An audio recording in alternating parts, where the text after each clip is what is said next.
And this is Ritu Tamret, and you are watching my channel Literature with Ritu. So today we are going to start a new chapter, The Scarlet Pimpernel. Okay, so this is a chapter. Actually, this is an extract from a novel, and the name of the novel itself is The Scarlet Pimpernel. ठीक है, तो ये जो present story है ये एक extract है किस नॉवल से, द स्कारलेट पिम्परनेल नाम के एक नॉवल से इसे इस एक्सट्रैक्ट को लिया गया है. एक्सट्रैक्ट क्या है? A little part of the whole novel. So what's novel? Novel is a big story. We know it's a long story, long story. It takes a lot of time in case of people to read a complete novel. Fine. So अब ये पूरा novel नहीं है, novel में से एक छोटा सा एक्सट्रैक्ट इसमें से निकाला गया है, a little part of that novel. लेकिन प्रॉब्लम क्या होता है जब हम लोग नॉवल का एक छोटा पार्ट पढ़ते हैं, that is called extract, then what kinds of problems we face. I am going to talk about these problems first. क्या होता है कि नॉवेल्स में बहुत सारे कैरेक्टर्स होते हैं, बहुत सारे incidents which have already taken place, but we don't have any idea about those incidents, and because of which it becomes quite difficult for us to understand that extract. इसीलिए थोड़ा सा बैकग्राउंड जानना बहुत ज़रूरी होता है. ठीक है, so I am going to tell you about that background in a very I mean in a very short manner. तो ये जो नॉवल है, this novel is set during the rain of terror phase of the French revolution. तो French revolution हुआ था, हम लोग को सबको को पता है फ्रेंच रेवोल्यूशन हुआ था. और फ्रेंच रेवोल्यूशन को जो है terror of rain of terror phase कहा जाता था, क्योंकि उस टाइम पे फ्रेंच रेवोल्यूशन क्या होता है जब a group of people rise against something, which they think is incorrect, which they think is should not happen. तो जब ऐसी कोई चीज़ होती है जिसके अगेंस्ट में कुछ लोग खड़े हो जाते हैं, ठीक है, तो फ्रेंच रेवोल्यूशन भी इसलिए हुआ था. और फ्रेंच रेवोल्यूशन का one of the reasons I am telling you कि जो गवर्नमेंट थी वहाँ की वो बहुत ही ऑपरेसिव थी. The government at that time was extremely oppressive, अत्याचारी थी, लोगों के ऊपर अत्याचार करती थी. सो इस अत्याचार के अगेंस्ट में, right, against this operation being done by the government, people rose against it. जो लोग थे वो इसके अगेंस्ट में खड़े हो गए और फ्रेंच रेवोल्यूशन हुआ था. ठीक है, और इसके जो राइटर हैं, इसके जो राइटर हैं, इसके राइटर का नाम है, देखते हैं, जस्ट अ मिनट. सो इसके the writer of this novel is Baroness Emma Orczy. ठीक है, जो लास्ट में at the end of the chapter it is this name is written, you can see from that page the name of the chapter, the name of the novelist who has written this novel. और ये जो extract उस novel से लिया गया है. तो वो जो थे वो फ्रेंच रेवोल्यूशन के ऊपर, that means this novel has got the background of the French revolution, और this novel is set in the background of French revolution which is also called reign of terror. क्यों reign of terror कहा जाता था उसको? क्योंकि उस time पे जब फ्रेंच रेवोल्यूशन हुआ था तो फ्रेंच एरिस्टोक्रेट्स जो थे, मतलब फ्रेंच के ऐसे बड़े बड़े लोग थे, जो रिच पीपल भी कह सकते हैं उनको, जो बड़े बड़े सोसाइटी से ताल्लुकात रखते थे. I mean those people who were quite rich और who belong to the higher strata of society, उनको बिहेड किया जाता था, मैंने उनको मार दिया जाता था इस फ्रेंच रेवोल्यूशन में. क्यों मार दिया जाता था, क्या होता था, नहीं होता था, इतना डिटेल में we are not going to go in such a detail because we are not concerned about all this. What we are concerned about is the whole story, and I'm going to explain the whole story in front of you, right?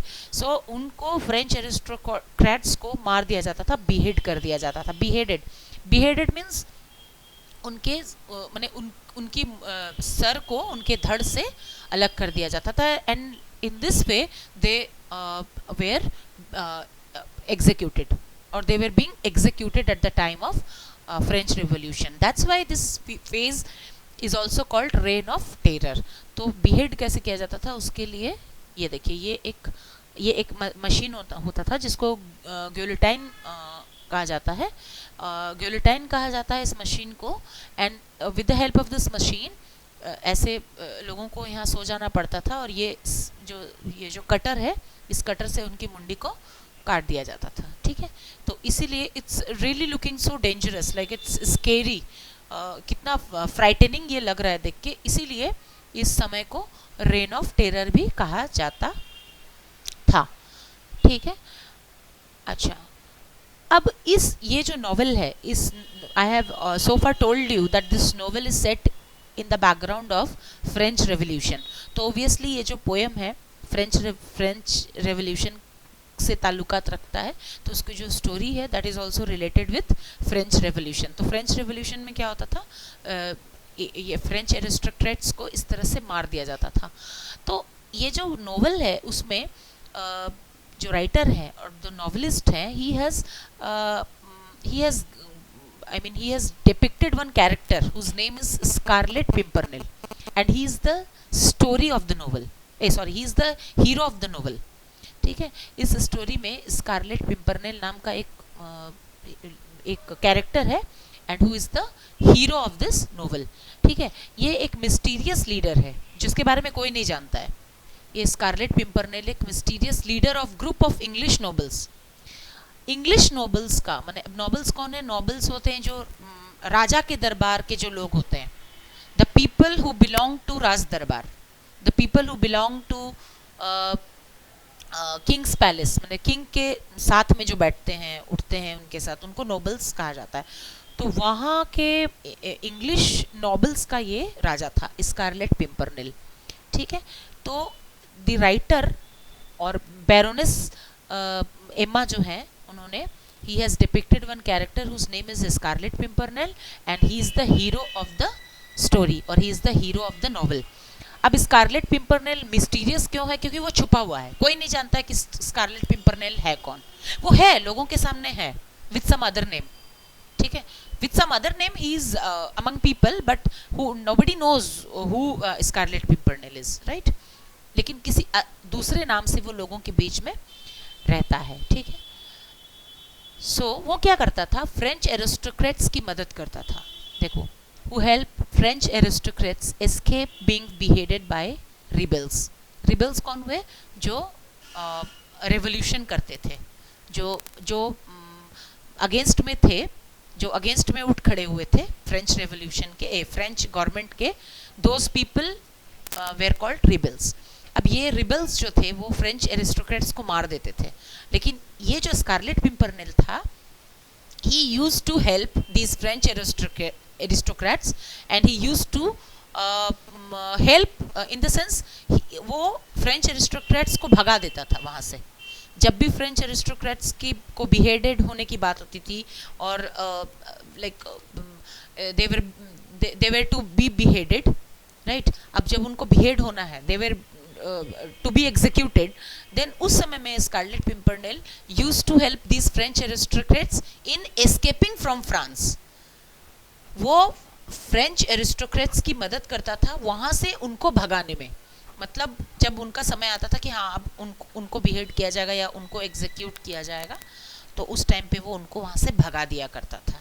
ठीक है, लेकिन इस extract में एक छोटा सा extract है, उसमें हमको एक पर्टिकुलर टॉपिक के बारे में पढ़ना है। वो पर्टिकुलर टॉपिक क्या है? देखो, in this extract Chauvelin a French spy, अब एक फ्रेंच स्पाई है। ठीक है, अब एक फ्रेंच स्पाई है, is in England to find out the true identity of Scarlet Pimpernel and trap him. अब शॉवलिन बोल के एक फ्रेंच स्पाई है जो कि इंग्लैंड जाता है। वो तो इंग्लैंड का है ना स्कारलेट पिंपरनेल, वो इंग्लैंड जाता है और अब उसको पता लगाना है कि ये स्कारलेट पिंपरनेल आखिर है कौन।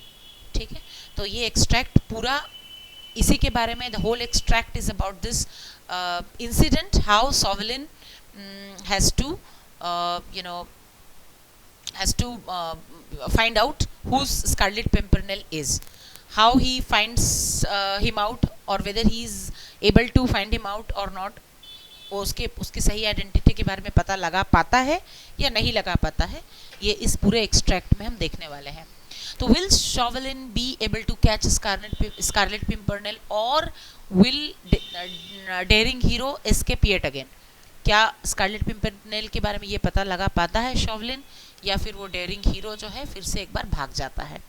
Does Marguerite Blakeney get to know who the real Scarlet Pimpernel is. Marguerite Blakeney एक वुमेन है जो क्या सच में जान पाती है.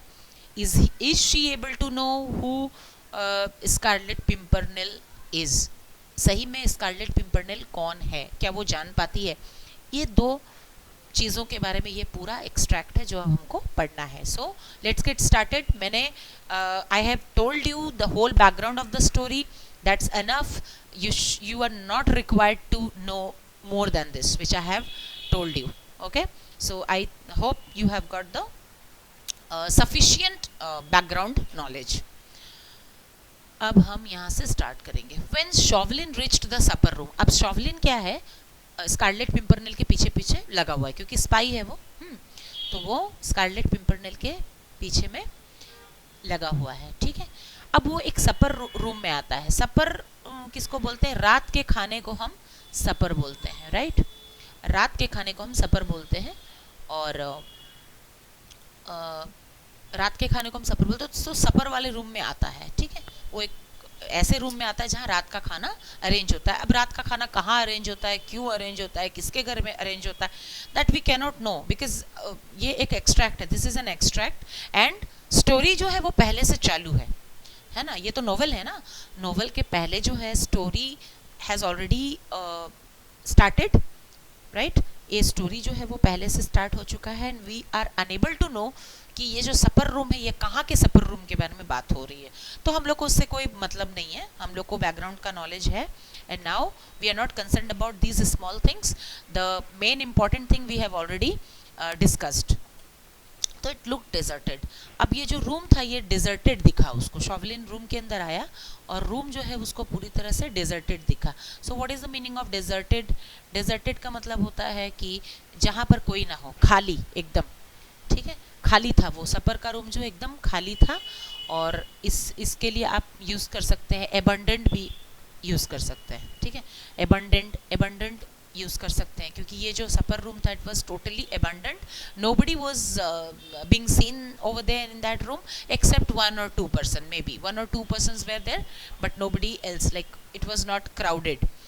He smiled benignly and looked around. ठीक है, तो so he smiled benignly and looked around. अब देखो benignly का मतलब यहाँ पे दिया हुआ है kindly and gently. धीरे से वो मुस्कुराया और उसने चारों तरफ देखा. he looked all around him और rubbing his long thin hands together. और अपने दोनों हाथों को he started rubbing against each other. दोनों हाथों को रगड़ने लगा आपस में. The cunning agent of French government suddenly became aware of the peaceful monotonous breathing of one of Lord Grenville guests. अब ये जो कनिंग एजेंट था फ्रेंच गवर्नमेंट का, ये तो एजेंट था ना, फ्रेंच गवर्नमेंट का स्पाई था. ये तुरंत ही he became aware of the peaceful monotonous breathing. monotonous मतलब repetitive, मतलब कोई वहाँ सो रहा होगा और one of the Lord Grenville's guest. कोई अब लॉर्ड ग्रेनविले कौन है हमको नहीं पता है क्योंकि लॉर्ड ग्रेनविले कोई पहले से और story has already started. I have told you. So this is one of the characters in the story about whom we don't have any knowledge. तो उसको छोड़ देते हैं, आगे देखते हैं अगर इसके बारे में कोई हमको इन्फॉर्मेशन मिलता है तो. सो लॉर्ड ग्रेनविले बोल के कोई कैरेक्टर है, उसका कोई गेस्ट के बारे में इसको अभी पता चल जाता है. किसको, इसको शॉवलिन को पता चल जाता है कि यहाँ पे उसका कोई गेस्ट है और उसका मोनोटोनस माने रिपीटेड ब्रीदिंग. मतलब वो जोर जोर से सांस ले रहा था, बार बार सांस ले रहा था. शायद हो सकता सो रहा होगा तो उसकी सांस में और उसके ब्रीदिंग से उसको आभास हो गया कि कोई वहाँ पे है और ये उसका कौन है वहाँ पे, लॉर्ड ग्रेनविलेस का कोई गेस्ट है. तो looking around once more Chauvelin saw sir Percy Blakeney the husband of cleverest women in Europe reclining. तो जब चारों तरफ उसने देखा तो शॉवलिन ने देखा कि सर पर्सी ब्लैकनी जो कि क्लेवरेस्ट वुमेन इन यूरोप उसका हस्बैंड है. क्लेवरेस्ट वुमेन ऑफ यूरोप कौन है, ये मार्गरेट हम लोग पढ़े थे. देखिए मार्गरेट ब्लैकनी इसका हस्बैंड है ये सर पर्सी ब्लैकनी. रिक्लाइनिंग का मतलब देखिए, lying back in a comfortable position. So he was reclining in a sofa. So Sovlin looked around him and he noticed one person, one fellow whose name was Sir Percy Blakeney, and Percy Blakeney was the husband of Margaret Blakeney, who was the cleverest woman in Europe. And what he was doing, he was taking rest in the sofa. Okay, let's go to the next page. So क्या था next page में, reclining in the corner of a sofa. So वो जो sir Percy ब्लैकनी था, उसका husband जो है वो he was taking rest in one of the sofas in that supper room. So in the corner of that room, और in the corner of a sofa, मतलब sofa के किनारे में वो अपना रेस्ट ले रहा था. तो the स्लम्बरर deep in dreamless sleep. So the slumberer means the one who was sleeping. Slumber means sleep, and slumberer means the one who is sleeping, or who is taking a sleep. That fellow is called slumberer. So who is slumberer here? The slumberer is Sir Percy Blakeney. So he was deep in his dreamless sleep. That means when he was sleeping, he was not having any kind of dreams. That's why his sleep was deep. So could not possibly interfere with Chauvelin's plan to trap the Scarlet Pimpernel in that room. तो वो चूंकि वो सो रहा था, since he was asleep, or he was sleeping he was in a deep sleep, so he did not interfere in Chauvelin's plan. मतलब Chauvelin when Chauvelin entered the room, जब वो room के अंदर घुसा, तो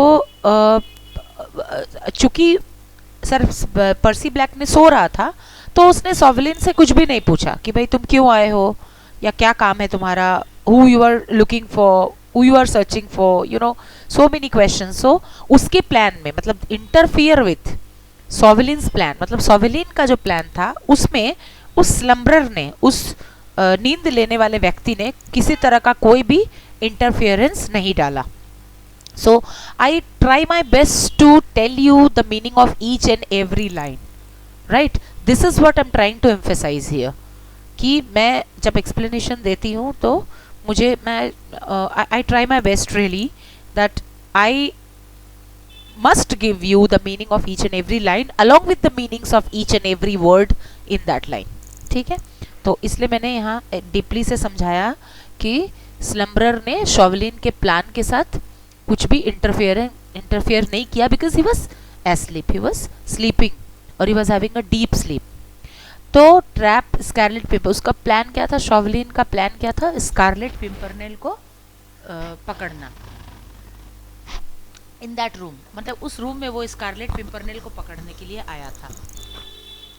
तो eventually following the plan example, sir Percy Chauvelin too stretched himself out in the corner of another sofa and begin to wait for Scarlet Pimpernel. अब वो क्या किया, शॉवलिन जो है वो फॉलोइंग द एग्जाम्पल, मैंने सर पर्सी का एग्जाम्पल को फॉलो करते हुए, sir Percy was doing what, he was taking a snap, और he was asleep, he was sleeping, उसके एग्जाम्पल को फॉलो करते हुए सॉवलिन भी सोचा कि चलो हम भी थोड़ा सा रेस्ट ले लेते हैं. So he also stretched himself, और he also lied down in one of the corners of the sofa. Sofa के एक कॉर्नर में वो भी सोने लगा, अपने आप को आराम देने लगा.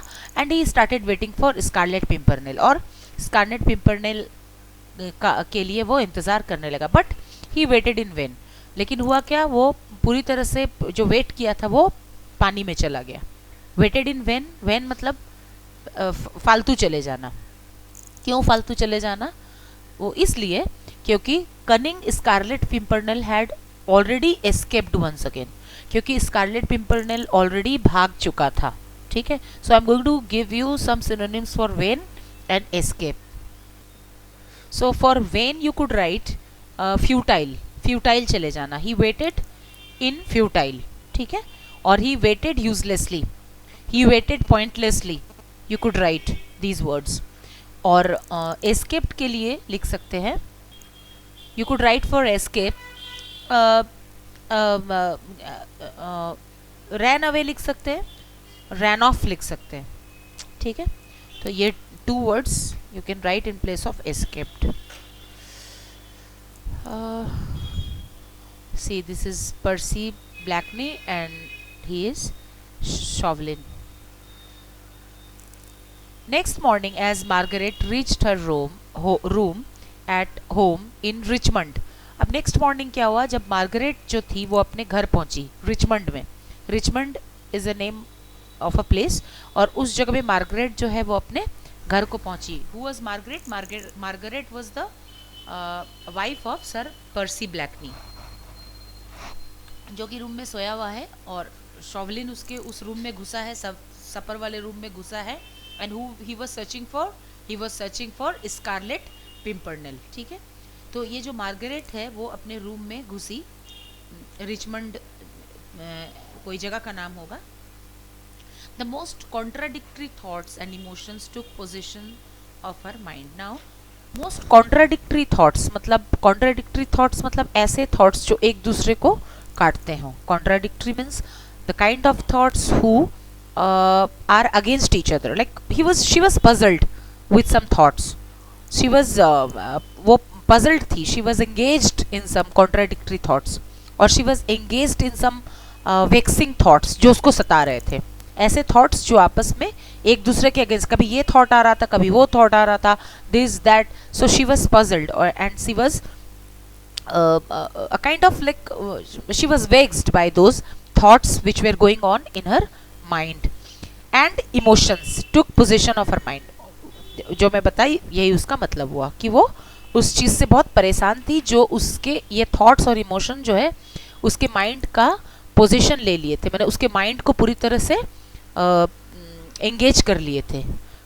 टेक पोजीशन ऑफ मतलब उसके माइंड को पूरी तरह से अपने कंट्रोल में ले लिए थे.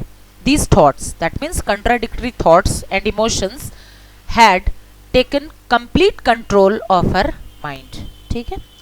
Absorbed in them, she allowed time to slip by. What she was doing, she allowed those thoughts and emotions to come to her mind, and she was completely engrossed, or she was completely absorbed in those kinds of thoughts and emotions. Okay, so she was totally engrossed in those kinds of thoughts and emotions, or she was absorbed. So engrossed भी लिख सकते हैं, absorbed भी लिख सकते हैं, और she was totally engaged भी लिख सकते हैं in those thoughts and emotions. और वो चाह रही थी कि समय को कैसे कैसे करके समय बीत जाए. Suddenly she was roused by the noise of footsteps outside her door. अब वो तुरंत अपने घर पहुंची थी, हो सकता है कि गेट बंद की होगी, और इतने में ही बाहर से कुछ फुट स्टेप्स की आवाज़ें आने लगी. नॉइज ऑफ सब footsteps outside her door, ठीक है. Nervously she jumped up and listened. अब वो एकदम से कूद पड़ी और सुनने लगी. अच्छा, यहाँ पे देखो, this contradictory thoughts, we don't have any idea about all this thoughts and emotions because we don't know the story from the beginning. हम लोग स्टोरी को बिगिनिंग से नहीं जानते हैं, इसलिए we have got little idea about all these thoughts and emotions. What these thoughts and emotions are all about, किस बारे में हमको नहीं पता है, तो हमको जानना भी नहीं है, क्योंकि इस एक्सट्रैक्ट में हमको सिर्फ इतना ही जानना है कि शॉवलिन नाम का जो स्पाई था वो स्कारलेट पिम्परनेल को पकड़ पाया या नहीं पकड़ पाया. स्कारलेट पिम्परनेल कौन था? He was leader of English nobles who was helping French aristocrats escaping being beheaded. और वो फ्रेंच एरिस्टोक्रेट्स का वो मदद कर रहा था बीइंग बिहेडेड, मतलब मारे जाने के अगेंस्ट में उनकी मदद कर रहा था. And he was helping French aristocrats in escaping to England. तो ये मैंने याद करवाने के लिए बीच में बोल दिया ताकि आपको याद रह सके. सडनली शी वॉज राउज्ड, और वो उठ खड़ी हुई. Nervously she jumped up and listen. She was trying to listen now what kind of those noises or what kind of the noise of those footsteps were. The house itself was still. पूरा घर शांत था. The house itself was totally still. There was no noise except the noise of those footsteps. The footsteps had retreated. मतलब अब footsteps की आवाज़ तो आई ऊपर आने के लिए, माने आगे की तरफ आवाज आई, और अब उसके बाद ये आवाज आई कि फुटस्टेप्स हैड रिट्रीटेड, माने फुटस्टेप्स हैड गॉन बैक। एक आगे आने की आवाज आई और फुटस्टेप्स अब वापस जा रहे हैं। वो किसके फुटस्टेप्स थे वो तो नहीं पता, आगे हम लोगों को पता चलेगा किसका था। कोई आया था और अब वो रिट्रीटेड मतलब गोइंग बैक। अब वो फुटस्टेप्स जो है वो वापस जाने की आवाजें आने लगी। She looked at the clock, it was 6:30, too early for any of the household to be astir, astir, ठीक है, astir, perhaps the pronunciation is yes, so this is Esther. She looked at the clock now. When she looked at the clock, it was only 6:30. तो 6:30 बजे थे morning के, और वो अपने house hold के बारे में, मैंने कोई भी हाउस होल्ड जो था वो उसके लिए बहुत जल्दी का समय था कि कोई भी अपने बेड से आउट हो जाए। It was too early for any household to be astir, मतलब कोई भी अपने बेड से, और अगर कोई भी अपने बेड से इतनी जल्दी आउट हो जाए ठंड के समय में, तो it was very early. It was not possible for any of the households to be out of their bed so early, ठीक है। सो हाउस होल्ड क्या हुआ, कोई भी सर्वेंट, अटेंडेंट्स जो होते हैं घर में, बड़े बड़े घर में होते हैं, वो कोई भी इतनी जल्दी अपने बेड से उठ जाए, it was not possible. So she was a little bit startled whose those footsteps were, so she was trying to make out whose those footsteps were, and she was देखिए आगे वो क्या करती है, the noise of footsteps, who could it be, वो सोचने लगती है कौन हो सकता है इस टाइम पे, सुबह के 6:30 बजे कौन हो सकता है।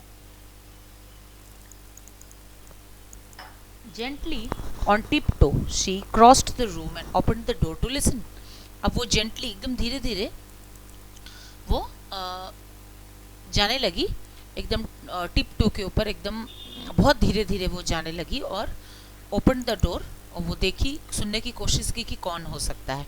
नॉट अ साउंड, कुछ भी, कोई भी साउंड वहाँ पे नहीं था। That peculiar stillness of early morning, और वो उस अर्ली मॉर्निंग का, एकदम सुबह का जो पिक्यूलियर स्टिलनेस होता है, शांति होती है जो सुबह की, वहाँ कोई भी नॉइज नहीं था। When sleep is at, let's go to the next page. When sleep is at its heaviest, मतलब वहाँ पे कोई भी आवाज नहीं थी।